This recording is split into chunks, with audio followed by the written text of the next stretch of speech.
아멘. 여러분 너무나도 반갑습니다. 이 시간 우리 양옆에 있는 분들과 함께 주님의 이름으로 환영하고 축복합니다 하면 인사합시다. 주님의 이름으로 환영하고 축복합니다.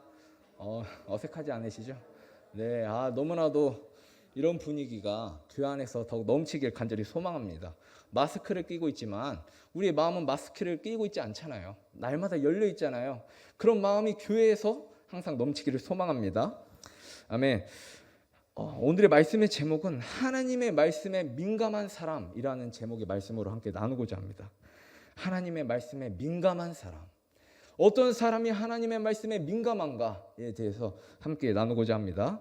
이 하인리 법칙이라는 것을 한 번쯤 들어봤을 사건이 있습니다. 이런 법칙이 있습니다. 이게 뭐냐면 이 하인리 법칙이라는 것이 어떠한 수많은 사상자를 내는 한 사건에는 29가지의 거의 같은 사건이 있고 300가지의 경미한 그런 신호들이 이미 있다고 합니다.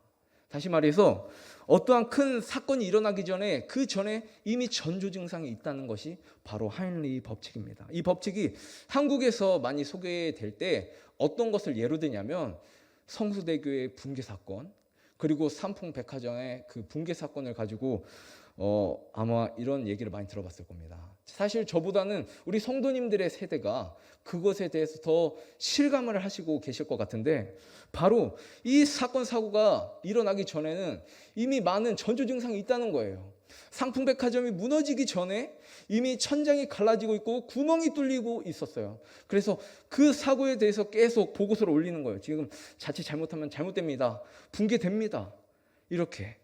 또 성수대교의 붕괴도 마찬가지예요. 지금 볼트 너트가 풀리고 있습니다. 지금 완전 잘못되기 일부 직전입니다. 이런 증상이 있는데 이를 무시한 대가가 바로 무엇입니까? 붕괴 사고예요. 수많은 사람들이 죽어가는 그 사고 가운데 이미 우리에게 알만한 징조들을 우리에게 보여주신다는 거예요. 어떠한 사건이 일어날 땐 분명한 징조가 있습니다. 아무런 이유 없이 일어나는 경우는 절대 없다는 거예요.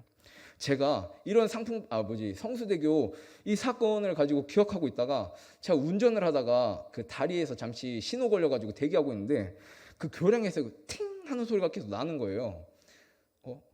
설마 이런 생각이 드는 거예요. 무너지는 거 아니겠지? 근데 계속 팅 이런 소리가 나는 거예요. 너무나도 불안한 거예요. 빨리 초록불이 됐으면 좋겠는 거예요. 빨리 그 상황을 벗어나고 싶은 거예요. 설마 그 다리가 무너지진 않겠지만 너무나도 불안한 심정이 있는 거예요. 왜? 이게 자칫 잘못하면 무너질 수 있는 징조가 될 수 있기 때문이라는 생각 때문에 그랬습니다. 여러분, 요엘서 2장 1절의 말씀에 시온의 나팔을 불며 나의 거룩한 산에서 경고의 소리를 질러서 이 땅 주민들로 하여금 다 떨게 할지니 이는 여호와의 날이 이르게 됨이라. 이제 임박하였으니 라는 말씀이 있어요. 요엘서에서 하나님께서 우리에게 하시는 말씀이 무엇이냐면 하나님의 때가 이르렀으니 경고의 소리를 지르라는 겁니다. 하나님이 오실 때에 우리에게 아무런 이유 없이 아무런 소리 없이 오시는 것이 아니라 선지자를 통해서 우리에게 말씀하신다는 거예요. 여호와의 날이 이르렀다는 것을 우리가 무엇을 통해 알 수 있습니까? 경고의 소리를 통해서 우리가 알 수 있는 거예요. 바로 이것이 바로 신호. 이게 시그널이에요. 뭐라고요? 이게 하나님 우리에게 오신다는 시그널이라는 것입니다. 우리가 살아가는데 영적인 패턴이 있는데 우리 삶 가운데에서 어떤 일이 일어나기 전에 항상 하나님께서 우리에게 신호를 주신다는 거예요. 우리가 알아들을 수 있도록 날마다 신호를 주신다는 거예요. 어떤 일이 일어나기 전에 하나님께서 우리에게 감동을 주신다는 거예요. 그 경고의 소리가 있을 때 깨어나야 한다는 것을 이 말씀을 통해서 알려주고 계세요. 여러분, 이스라엘의 아이언돔이라는 시스템을 여러분 그 영상을 통해서 혹시 확인하셨습니까? 그게 제가 준비를 안 했는데 이스라엘이 그 상황적으로 겪는 그 주변국가 관계가 어떻습니까? 엄청 그 긴장 가운데 있어요. 전쟁이 언제 터질지 모르는 그 긴장감. 제가 이스라엘을 한번 가봤는데 그때는 우리나라처럼 되게 평온한 거예요. 근데 하지만 일촉즉발의 상황이 이스라엘에게 있는 거예요. 그래서 이 사이렌이 울리기 시작합니다. 이 사이렌이 왜 울릴까요? 그러면서 아이언돔이라는 그 방어 시스템이 가동되기 시작해요. 뭐가 오고 있기 때문에 이 아이언돔 시스템이 작동을 하는 겁니까? 적의 포탄이 날아오고 있기 때문에 아이언돔 방어 시스템이 작동하는 거예요. 그때 사이렌이 울리는 거예요. 이 사이렌이 울리면 이스라엘 사람들은 이렇게 인식한다 그래요. 2분에서 3분밖에 나에게 주어진 시간이 없구나. 사이렌이 울리자마자 모든 주민들, 모든 국민들은 방공으로 대피하기 시작하는 거예요. 이 사이렌이라는 시간은 우리한테 말해주고 있는 거예요. 너 2분에서 3분 남았다. 그런즉 여러분, 이것이 이스라엘 사람들에게서 실제예요. 하지만 우리는 사이렌 소리가 울려요. 어떻게 생각해요?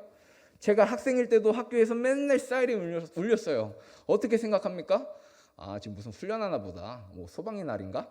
이런 생각을 하고 있단 말이에요. 사이렌이 울려도 사실 그렇게 큰 감흥이 없다는 거예요. 사이렌 울리는 거에 대한 감흥이 조금 있다면 운전하다가 뒤에서 사이렌 소리가 울릴 때 그때 정도는 감지하지만 너무나도 우리가 그것에 무감각해져 있어요. 이걸 뭐라고 합니까? 안전 불감증이라고 하고 있어요. 마태복음 24장에 이렇게 말씀하고 계세요. 무화과 나무 가지가 연하여지고 잎사귀를 낸다. 그러면 무엇이 가까운 줄 아느냐? 여름이 가까운 줄 안다. 예수님께서 말씀하시는 거예요. 여러분, 우리가 벚꽃을 보면은 어느 계절이라는 걸 알 수 있어요? 봄이라는 걸 알 수 있어요. 막 장마가 쏟아지고 있어요. 어느 계절이라는 걸 알 수 있어요? 여름이라는 것을 알 수 있어요. 눈을 봐요. 어느 계절이에요?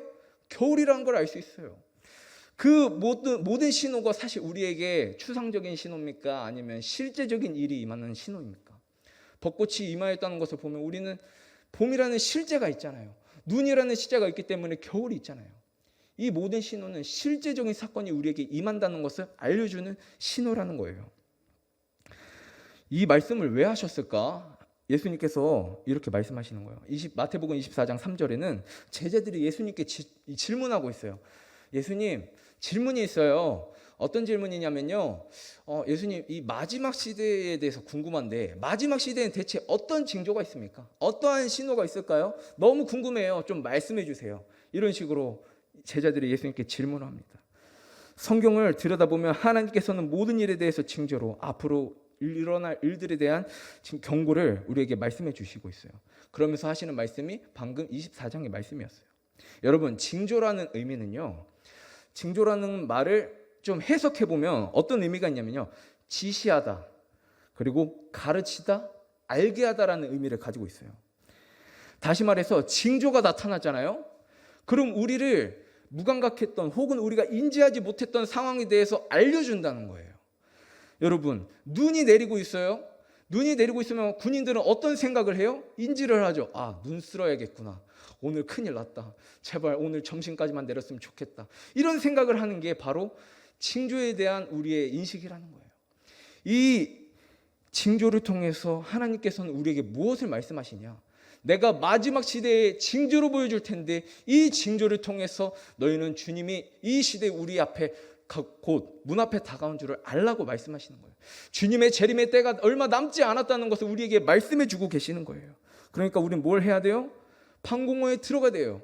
신호가 보이는 즉시, 신호가 들리는 즉시, 어떤 사인이 보이는 즉시 우리는 숨어야 되는 거예요. 왜? 하나님의 신호가 우리에게 피하라고 말씀하고 계시기 때문이에요.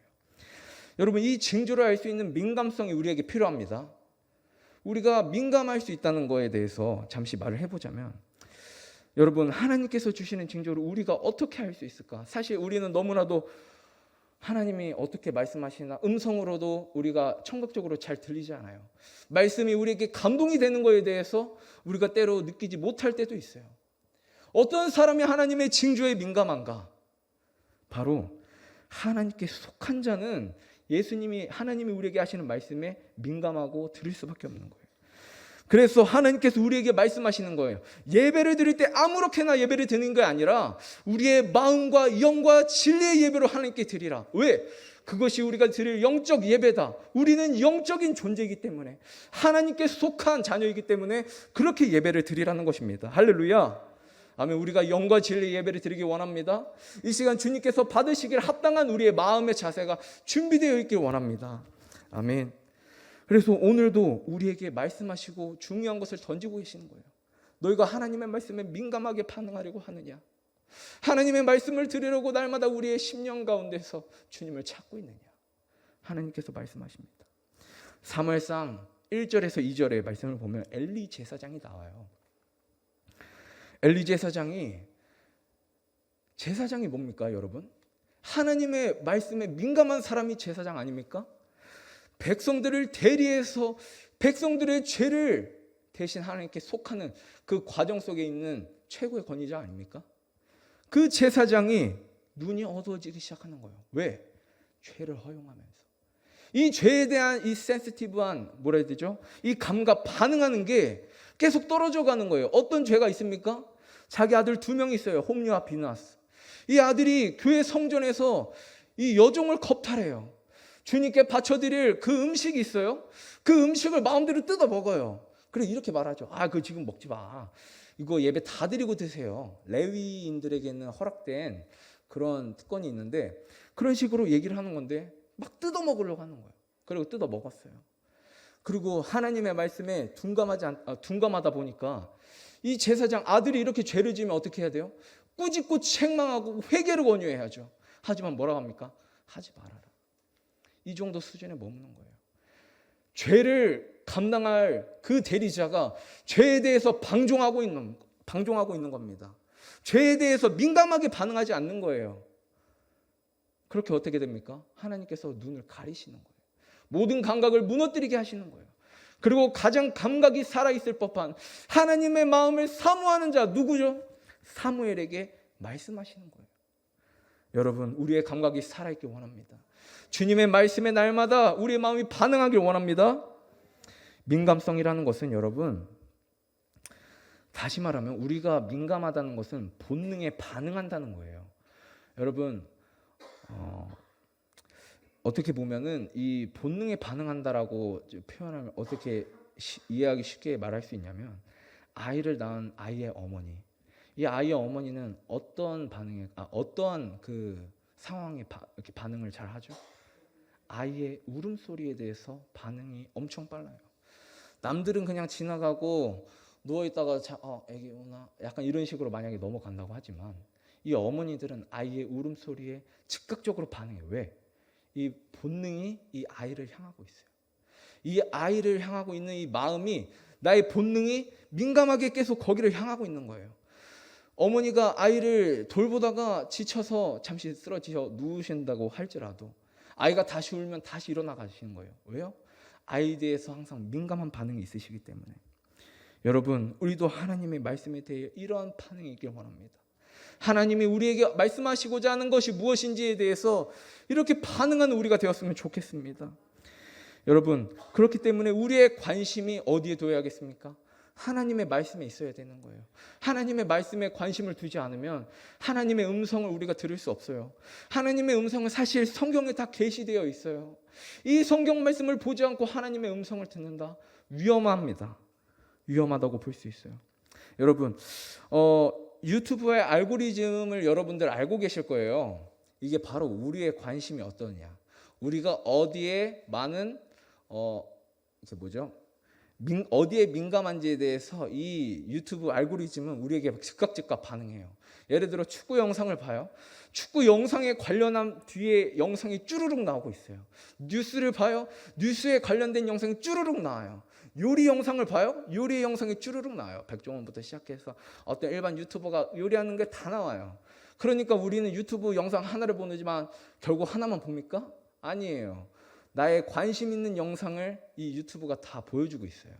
왜? 우리의 관심을 이 유튜브가 알아챘기 때문에 그 영상을 다 드러내는 거예요. 그렇기 때문에 여러분, 우리의 관심 있는 곳이 어딘가를 날마다 되돌아봐야 합니다. 우리가 시간을 쏟고 있는 것이 어디인가? 사람이 많이 모인 것이 중요한 것이 아닙니다. 우리가 이렇게 성도님들이 함께 모여서 예배를 드리지만 이 많이 모인 무리들을 주님은 기뻐하시지 않는다고 하셨어요. 어떤 것을 기뻐하시느냐? 주님께서 원하시는 것은 주님께 마음을 둔 자에게 관심이 있으시다고 말씀하셨거든요. 우리 모두가 주님께 마음을 쏟는 우리 모두가 되길 원합니다. 그래서 넷플릭스하고 유튜브에서 영상을 이렇게 딱 올리죠. 저로 치면은 황경고님이 좋아하시는 취향 저격 영상들이라고 딱 뜨게 되는 거예요. 이 민감한 반응을 하는 거죠. 그래야 돈을 벌기 때문에. 세상 모든 시스템이 민감하게 반응한다는 거예요. 그것이 바로 돈이 되는 것이고, 사실 이것은 우리에게 있어서 영적인 실제적인 사건들의 연속이라는 것입니다. 여러분, 보이지 않는다고 실제하지 않는 겁니까? 아니죠. 보이지 않지만 공기가 우리 중에 있어서 우리 코에 들어오고 다시 나가는 효과, 이런 현상이 있죠. 보이지 않지만 하나님이 우리 가운데 계시는 것입니까? 안 계시는 것입니까? 하나님은 오늘도 우리와 함께하고 계세요. 하나님께서 우리와 함께 계시는 것을 민감하게 반응하는 우리 모두가 되길 원합니다. 그래서 이것을 그럼 대체 어떻게 민감하게 반응한다는 거야? 라고 질문할 수 있겠죠. 그래서 저는 어릴 때 부모님께 어떻게 교육을 받았냐면, 너가 길을 갈 때 넘어질 때 한번 해봐. 너가 어떤 사건을 당했어? 예를 들어 불의의 사고를 당했어? 하나님께서는 너의 모든 인생에 있어서 단 한 가지의 허락도 없이 벌어지는 일은 없어.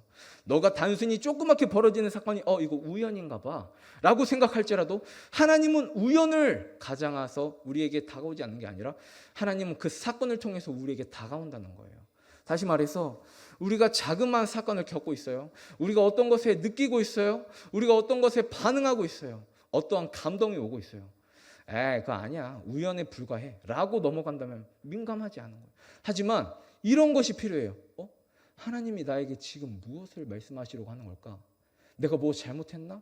내가 어떤 것을 회개해야 되나? 하나님께서 나에게 이런 잘못된 마음을 고치라고 하시는 걸까?를 사소한 것에서 찾는 것이 바로 민감한 거예요. 할렐루야. 그래서 여러분, 이 민감하다는 것이 여러분 아까 뭐라 그랬어요? 알아채다, 감지하다, 지시하다, 이렇게 되어 있죠. 그러니까 이 민감하다는 것은 마치 레이더라고 생각하시면 돼요, 여러분. 레이더 어선을 타고 나가고 있어요. 그 어선을 타고 나가서 물고기들을 잡으려고 한단 말이에요. 그 물고기를 잡으려고 할 때에 레이더가 움직이죠. 초음파를 쏘죠. 여기 물고기가 감지되고 있는 거예요. 미사일이 날아오고 있어요. 레이더가 계속 돌아가면서 뭐예요? 감지하고 있는 거예요. 실제적으로 내 눈에 보이지 않지만 이 레이더의 시스템 속에서는 이미 감지가 되고 있는 거예요. 우리가 실제적인 사건을 겪고 있어요. 이것이 하나님의 음성인지 아닌지 몰라요. 하지만 한번 생각해 보는 거예요. 하나님이 나를 통해서 이것을 말씀하시려고 하는 거 아닐까? 라는 마음을 여러분들 가지시길 간절히 소망합니다. 엘리 제사장은 이것에 무뎌져 갔다는 것입니다. 하나님의 신호에 민감하게 반응하지 않았다는 것입니다. 그래서 결과가 어떻게 됐습니까? 자신의 사랑하는 두 아들이 죽게 되었어요. 칼에 맞아 죽었어요. 여호와의 법궤가 뺏기게 되었습니다. 그리고 이스라엘은 참패하게 되었습니다. 그래서 지도자가 중요한 것입니다. 지도자는 하나님의 말씀에 민감해야 돼요. 그렇기 때문에 우리가 담임 목사님을 위해서, 앞에 있는 사역자를 위해서 기도해야 되는 이유가 무엇입니까? 바로 서야 양들을 올바르게 가르치죠. 바로 우리를 위해서, 앞에 있는 섬기는 자들을 위해서, 담임 목사님을 위해서 우리가 항상 기도해야 되는 이유입니다. 여러분, 휴대폰에 무음을 켜놓으면 아무리 소리를 지르게 휴대폰은 우리에게 그런 것을 원해도 우리가 신호를 꺼두면, 무음을 처리해놓으면 들리지 않는 거예요. 하나님의 말씀에 무음 처리하지 않는 우리가 되길 원합니다. 날마다 그 수신 신호기를 주님 앞에서 틀어놓는 우리 모두가 되길 원합니다. 예배의 자리만 나올 때 잠시 켜는 건 뭐예요? 종교인들이나 하는 거예요. 날마다 우리 이 예배의 자리가 아닌 밖으로 나갔어, 여러분. 나가서 생활할 때도 날마다 하나님의 말씀에 민감한 우리 모두가 되길 원합니다. 그러지 않다면 사사기에서 말씀하시는 자기의 소견에 옳은 대로 살아가는 것들이에요. 지도자가 없는 시대, 하나님을 잃어버린 시대에 살아가는 것과 똑같다는 것입니다. 여러분, 우리의 몸이 예배를 멀리하고 있어요. 말씀을 멀리하는데 아무런 느낌이 없어요? 감각이 죽은 거예요. 일주일에 한 번 예배 빠지는 거 조금 어렵죠. 항상 드리다가 어떡하지? 힘들게 빼요. 2번 빠져요. 3번 빠져요. 4번 빠져요. 5번 쉬워지기 시작합니다. 쉬워지기 시작했다는 게 뭐예요? 감각이 죽어간다는 것입니다. 망가지게 된다는 것입니다. 날마다 우리가 하나님 앞에서 이 민감한 반응이 설 길 원합니다. 그래서 날마다 주님이 우리에게 어떤 신호를 주실까? 여러분, 그래서 이런 마음이 있어야 돼요. 제가 어떤 얘기를 듣다가 이런 얘기를 듣게 됐어요. 앞에 설교자가 앞에 있는 성도님한테 질문한 거예요. 예수님이 당신을 모른다고 하면 어떻게? 주님이 당신을 모른다고 하시면 여러분, 당신 어떨 것 같습니까? 이렇게 질문한 거예요. 앞에 있는 성도가 어떻게 반응한 줄 아세요? 저 깜짝 놀랐어요. 안 돼! 소리를 지른 거예요. 울면서. 안 돼! 안 됩니다. 안 돼요. 하나님이 날 모르시면 안 돼요. 하나님이 적어도 나를 모르시면 안 돼. 하나님이 나를 모른다고 하는 것은 내 인생 전부가 부인되는 것 같아요. 세상 모든 것을 내가 가질 수 있다고 하더라도 예수님이 나를 알지 못한다고 하는 그 사건에 대해서 나는 내 인생 전부가 부인되는 것 같아요. 내 인생의 의미가 없어지는 것 같아 라고 막 이렇게 반응을 하는 거예요. 너무 감동이 되는 거예요. 너무 도전이 되는 거예요. 여러분 하나님께서 여러분들을 모른다고 하실 때 여러분들의 반응은 어떻습니까? 아, 모를 수도 있지, 이런 반응입니까? 아니면 주님 안 돼요, 주님 안 돼요 하는 마음이 여러분 가운데 있습니까? 감각이 깨어나시길 원합니다. 더러워진 심령을 두고 주님 앞에 회개하는 역사가 일어나길 원합니다. 그러면 누가 하나님의 사인을 알까? 아까 말씀드렸죠. 우리는 하나님의 영을 입은 자, 하나님께 속한 자예요. 그렇기 때문에 우리는 하나님의 음성을 들을 수 있을까요? 없을까요? 들을 수 있습니다. 날마다 우리의 마음을 주님께 향한다면 들을 수 있게 되는 거예요. 청각적으로 임하는 것만이 하나님의 음성이 아니에요. 느낌적으로만 오는 것이 하나님의 음성이 아니에요. 성경 말씀을 통해서 깨닫게 하시는 말씀도 하나님의 음성이고, 다른 사람을 통해서 혹여나하는 마음으로 우리에게 그러한 조언과 어떤 일들이 일어나는 것 보고 깨닫게 될 때 그것도 하나님의 음성이 될 수 있는 거예요. 모든 것이 하나님의 말씀의 방향대로 향하고 있다면. 그렇기 때문에 여러분, 우리가 하나님의 말씀을 사모하길 원하고 주님의 말씀 앞으로 날마다 나아가길 원합니다. 이 하나님의 말씀에 사인에 예민했던 사람이 성경에는 되게 많지만 한 사람을 소개하자면 베드로라는 사람이 있습니다. 이 베드로가 사도행전 10장을 보면은 이제 꿈을 꿔요. 꿈을 꾸는데 어떤 꿈을 꾸냐면요, 막 배가 고파요. 근데 하나님께서 위에서 보자기를 내려주시는 거예요. 그 보자기에 뭐가 있냐면 짐승들이 있어요. 근데 이스라엘 백성들은, 이스라엘 사람들, 유대인들은 하나님께서 정한 것과 부정한 것을 나누셨어요. 그래서 정한 것은 먹고 부정한 것은 먹지 말아야 되는데, 하나님께서 보좌 위에서 보자기를 내려주셔서 그 동물들이 있는데 이걸 먹으라고 하시는데 보니까 정한 거예요, 부정한 거예요? 부정한 것들만 있는 거예요. 그래서 하나님 안 돼요. 네, 하나님께서 정한 그 부정한 거 먹을 수 없습니다 했어요. 또 내려주시는 거예요. 배는 고픈데 또 이거 먹어라. 안 돼요. 3번의 사건이 있었어요. 그리고 꿈에서 깼습니다. 베드로는 마음에 의심이 있다고 성경에 써 있어요. 계속 그 사건을 생각한 거예요. 그런 마음 가운데 있다가 만났던 사람이 누굽니까? 바로 고넬료예요. 고넬료와 함께 대화하면서 성령이 역사하기 시작합니다. 사도행전 2장에 있었던 그 마가의 다락방, 성령님께서 임하시고 방언이 터지고 주의 성령으로 함께 하시던 그 사건이 이 사도행전 10장에서도 일어나기 시작한 거예요. 그러면서 베드로는 이게 하나님이 주셨던 징조였구나, 그 꿈은 하나님의 신호였구나라는 것을 알게 되는 거예요. 어떤 신호죠? 그전에는 유대인들을 향한 선교 사역이 있었어요. 하지만 방향이 바뀐 거예요. 어떤 방향? 이제는 이방인을 향한 방향으로 바뀐 거예요. 그래서 사도행전 15장에 야고보가 이렇게 얘기를 해요. 뭐라고 말하냐?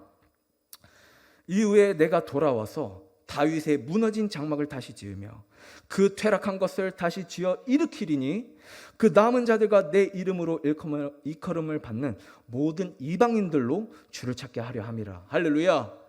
이제는 유대인들만 구원을 받는다는 거 아니에요. 하나님께서 주의 이름으로 일컫는 이방인들에게도 주의 복음이 선포되기 시작했다는 것입니다. 그 징조를 알았던 것이 바로 베드로, 그리고 야고보, 주의 선지자들이었습니다. 주의 제자들이었습니다.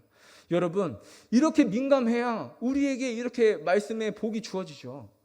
만약 그들이 알지 못했다면 하나님의 계획을 막을 수는 없겠지만, 이렇게 우리가 이방인이지만 말씀을 받을 수 있겠습니까? 이 말씀에 민감한다는 것은 되게 실제적인 사건임을 여러분들 우리가 인지해야 합니다. 이 다윗의 장막이, 무너진 장막이 세워진다, 이게 바로 구약 성경에 있었던 말씀이거든요. 아모스서에서 무너진 주의 그 다윗의 장막이 일으켜진다, 모든 이방인들로 돌아오게 한다라는 것이 징조로 예언이 되어 있었어요. 이거의 성취가 바로 이 사도행전 10장의 말씀인 거예요. 여러분, 지금 흔히들 우리 모든 사람들이 지금의 때를 보통 댓글도, 인터넷 댓글 보면 사건 사고가 있어요. 뭐라고 표현합니까? 말세다, 이렇게 막 표현하고 있어요. 여러분이 생각하시기에 이 시대가 지금 말세 같습니까? 네, 저는 충분히 말세 같다고 어리지만 생각이 들어요. 왜 그러냐면 지금 과거에 없었던 비정상적인 일들, 일어나지 말아야 할 일들, 혹은 간혹 재해로 일어날, 간혹 아주 가끔 일어나야 할 그런 재해들이 빈번하게 발생하고 있는 거예요. 지금 미국 서부를 보면 물이 메말라가고 있다는 거예요. 그래서 농사를 제대로 못 짓겠다는 거예요. 우리나라도 지금 가뭄 현상이 일어났어요, 안 일어났어요? 일어났습니다. 그래서 막 댐이 막 말라 비틀어져 가고 지금 물고기들이 점점 빠져나가고 있죠. 이런 사건들이 빈번하게 발생하기 시작하는 거예요. 지구가 병들어가는 시대가 지금 이 시대입니다. 그리고 우리가 전혀 예상하지 못했던 바이러스가 있습니다. 그게 뭐죠? 바로 코로나 바이러스예요. 이 코로나 바이러스가 여러분 우리가 예상이라도 했습니까? 옛날에 흑사병이라고 하면은 사실 유럽 국지적으로 일어났지만 이렇게 전 세계적으로 일어나지 않았잖아요. 하지만 지금 이 코로나 하나가 전 세계를 팬데믹에 빠지게 하고 있어요. 뭔가 말세 같지 않습니까? 그리고 젊은 세대의 타락, 여러분들이 가장 민감해하시고 다음 세대를 위한 기도가 바로 여기 있다고 생각합니다. 전에 그 타락했던 시대의 세대가 점점 단축되어져 가고 있는 거예요. 어린아이들이 상상하지 못했던, 과거에는 상상하지 못했던 그런 죄들을 어린아이들이 짓기 시작하고 있는 거예요. 무슨 죄들이 있습니까? 범죄도 있겠죠. 성범죄도 있고, 그리고 폭력의 사건, 사기의 사건, 이런 것들이 수준이 높아져 가고 있습니다. 점점 이 말세의 징조, 예수님께서 마태복음 24장에 하시는 말씀이 지금 뭔가 이루어져 가고 있는 거예요. 그리고 가장 큰 게 무엇이냐면 차별금지법이에요. 이 차별금지법 하나가 통과가 된다면 미국을 보시고 유럽을 보십시오. 뉴질랜드에서 온 편지를 읽어보니까 이제 더 이상 아빠와 아빠, 엄마가 만나가지고 부모가 될 수 있다. 이런 것을 교육하지 않는 것, 혹은 그것이 잘못된 것이라고 말을 한다면 바로 감옥에 간다는 거예요. 잘못된 교육이다. 여러분, 그게 말이 됩니까? 하나님께서 정상적이라고 한 이 명령을 거스르는 게 바로 이 시대가 되었단 말입니다. 그것을 통해서 주님은 우리에게 뭘 하고 계신 거예요? 징조를 어떻게 보여주시고 계시는 거예요? 아니에요. 죄송합니다.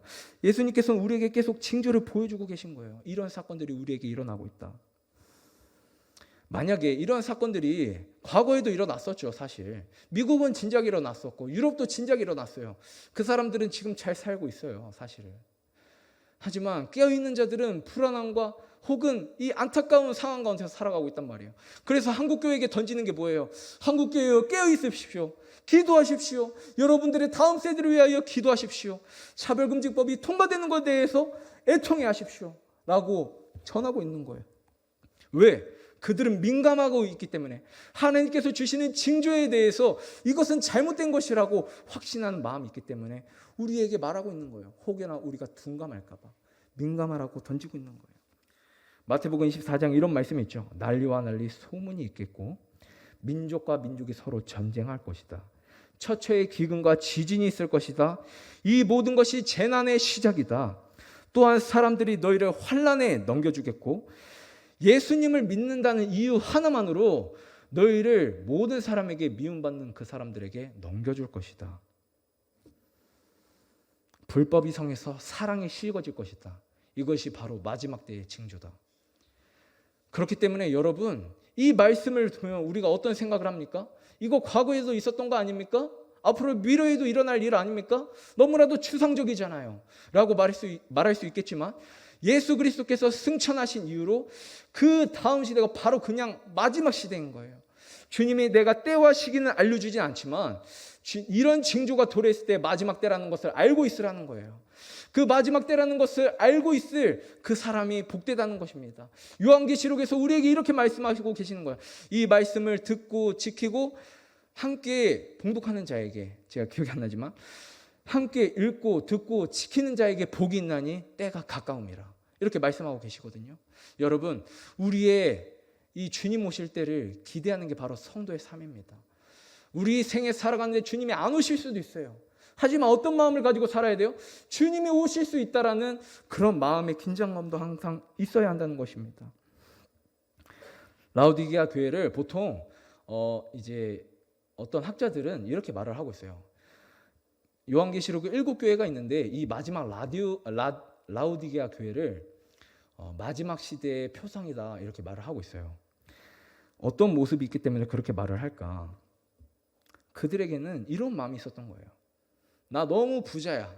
그래서 나 부족한 것이 없고 나 벌거벗지도 않았어. 그리고 너무나도 앞에 것을 잘 보고 있어. 하지만 예수님께서 뭐라고 말씀하십니까? 너희들이 그렇게 스스로 부자라고 말을 하지만 너희들이 부족하고 벌거벗고 눈먼 것을 알지 못하는도다. 다시 말해서 뭡니까? 너희는 둔하여졌다.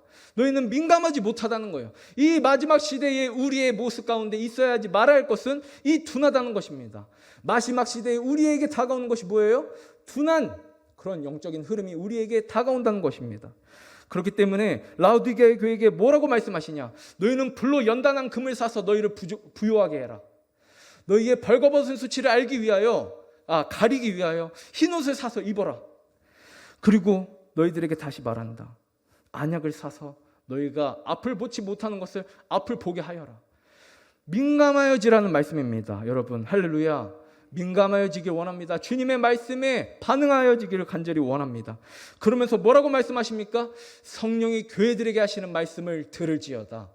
우리가 주님의 성령이 어떤 말씀하시는지 듣는 우리 모두가 되길 원합니다. 아멘. 여러분 사실 무엇보다도 이렇게 다른 성경 인물을 말했지만 바로 예수님을 이야기하려고 합니다. 예수님께서는 신이시지만 하나님의 아들이심에도 불구하고 하나님의 말씀에 민감하셨던 분입니다. 그분은 습관을 쫓아서 날마다 주님 앞에 기도하러 가셨습니다.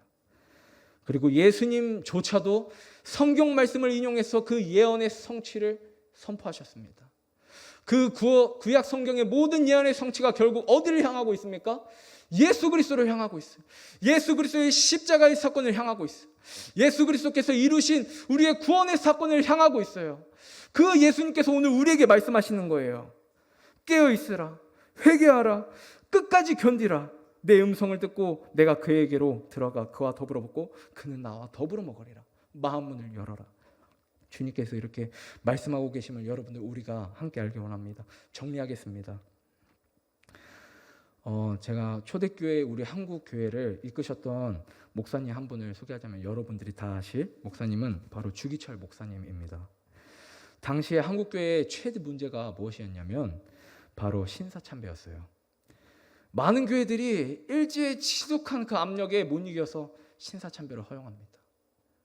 신사참배가 무엇입니까?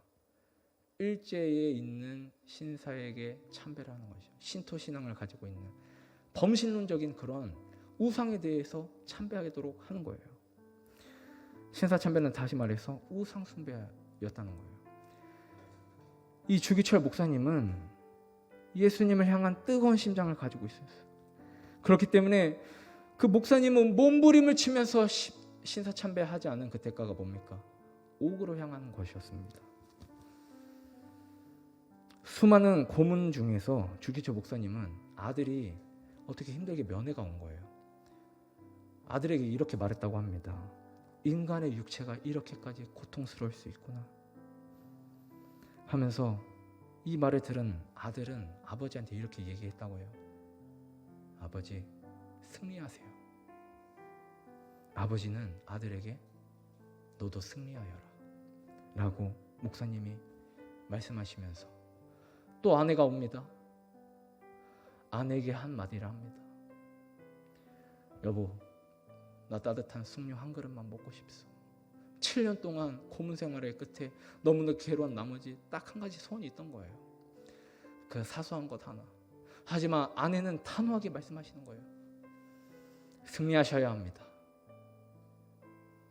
주기철 목사님은 생애에 이런 찬양을 지으셨습니다. 주님을 위한 일사각오가라는 것입니다. 깨어라 성도여 징조를 보라. 신랑 예수 구름 타고 오시려 한다. 환난과 핍박이 날 기다리니 믿음으로 이길 준비 어서 합시다. 깨어라 주재림 가깝다. 주위에 살다가 주위에 죽자. 말씀과 기도로 무기 삼으니 불타는 나의 신앙 일사각오뿐. 죽도록 싸우다가 쓰러진 후에 천당집 영광집에 길이 살리라. 깨어라 주재림 가깝다. 주님 위에 살다가 주위에 죽자. 대체 주기철 목사님에게 있어서 하나님은 어떤 존재였을까? 대체 하나님이 어떤 분이시기 때문에 자기가 이렇게 수많은 고통을 받고도 내가 받을 고통 아직 부족하다라고까지 고백할 수 있었던 걸까요? 그것은 바로 예수 그리스도의 십자가, 예수 그리스도를 만난 그 흔적에서부터 그의 신앙 고백이 이 고난을 견딜 수 있는 믿음이 있는 줄을 믿습니다. 예수 그리스도의 십자가의 사건은 우리에게 실제적인 사건이 된다면 우리가 오늘 살아가고 있어요. 예수 그리스도의 십자가가 과거에 있었던 역사적 사건에 머무르는 것이 아니라 오늘도 그 예수님의 십자가가 우리에게 감동을 주고 계시고 실제적인 마치 눈이 내리는 것처럼 보이는 듯한 그런 마음과 같이 우리에게 임한다면 우리도 믿음의 선배였던 추기철 목사님처럼 예수님이 걸어가셨던 그 십자가의 길을 걷는 줄 믿습니다. 예수님께서 말씀하시는 이 말세의 신앙은 시대에 대해서 말씀하는 것이기도 하지만 우리가 그만큼 깨어있으라는 말씀입니다. 둔하지 말아라. 하나님의 말씀에 대하여 날마다 마음 문을 열었으면 좋겠다. 나의 마음이 현재 어디를 향하고 있는지 알았으면 좋겠다 라고 주님 말씀하고 계시는 거예요. 우리가 모두 주님의 말씀을 향하여, 하나님의 말씀을 향하여 걸어가고 주님의 말씀을 궁금해하는 자들이 되길 간절히 소망합니다. 우리 함께 찬양 올려드리도록 하겠습니다.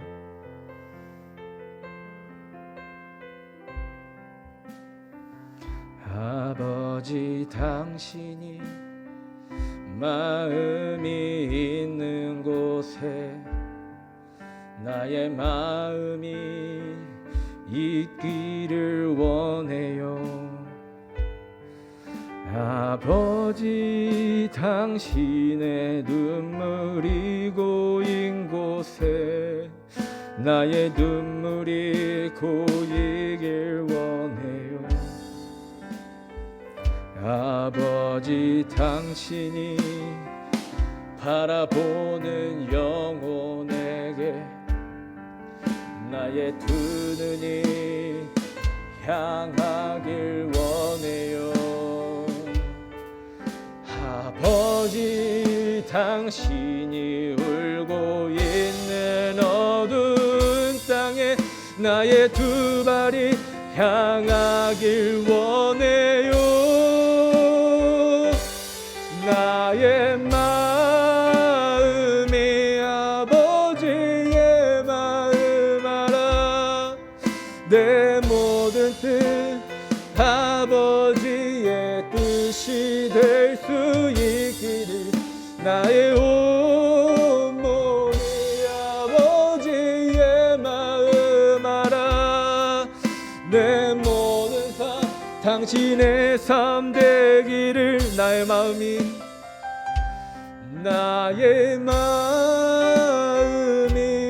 아버지의 마음 알아. 내 모든 뜻 아버지의 뜻이 될 수 있기를. 나의 온 몸이 아버지의 마음 알아. 내 모든 삶 당신의 삶 되기를. 잠시 기도하시겠습니다. 우리의 마음을 이 시간 주님께 올려드리기 원하며 우리의 마음이 주님을 향하길 원합니다. 주님이 마음 두시는 곳에 우리의 마음이 향하길 원합니다. 주님이 눈물을 흘리시는 그 자리에 우리의 발이 있기를 원합니다. 우리의 심령을 주님께 옮길 때에 주님께서 우리의 심령을 역사하실 줄을 믿습니다. 그것이 바로 살아있는 신앙, 주님 앞에 날마다 살아서 반응하는 신앙인 줄을 믿습니다. 날마다 우리의 삶이 주님 앞에 그렇게 반응할 수 있게 해달라고 이 시간 함께 기도하시도록 하시겠습니다. 살아계신 하나님,